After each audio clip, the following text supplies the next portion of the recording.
बेपनाह कुदरती हुस्न से मालामाल वादी कश्मीर की आबो हवा सिर्फ सेहत के लिए ही नहीं बल्कि ट्राउट मछलियों के पैदावार के लिए भी काफ़ी मौजू है। लगभग 300 कनाल रकबे पर फैला हुआ ये ट्राउट मछली ब्रीडिंग फार्म बर्रे आज़म एशिया का सबसे बड़ा फार्म माना जाता है। कोकरनाग के सरसब्ज़ो शादाब पहाड़ियों के दामन में वाक़ कुदरती चश्मा का ताज़ा व साफ़ व शफ़ाफ पानी मछलियों की ब्रीडिंग के लिए बेहतरीन वसीला है। ईटीवी भारत से बात करते हुए मुतअल्लिक़ा महकमा के अफसरान ने कहा कि वादी में ट्राउट मछली की पैदावारी सलाहियत को बढ़ाने के लिए ठोस इक़दामात उठाए जा रहे हैं। उनकी जो सीड की डिमांड है वो यहाँ से पूरी होती है।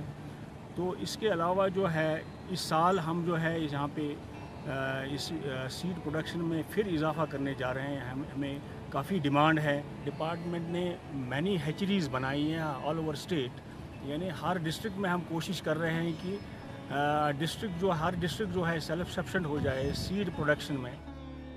महकमा की जानिब से वादी में अभी तक 500 से ज़्यादा ट्राउट मछलियों के फार्म कायम किए गए हैं।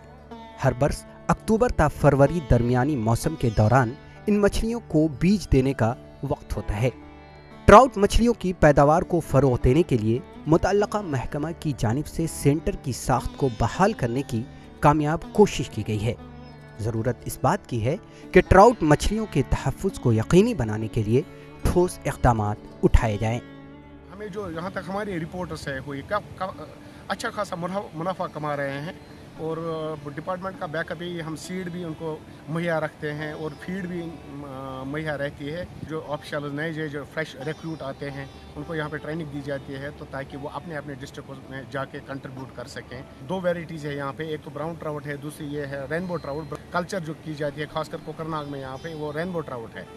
तो उसके मतलब रिजल्ट्स अच्छे आ रही है। मतलब इसकी ये अच्छी एस्टैब्लिश हो गई है यहाँ पे। इसका हैबिटेट जो है वो मिलता जुलता है जहाँ से बेसिकली यूरोप से लाई गई थी इन अर्ली 90। ईटीवी भारत के लिए अनंतनाग से मीर अशफाक की रिपोर्ट।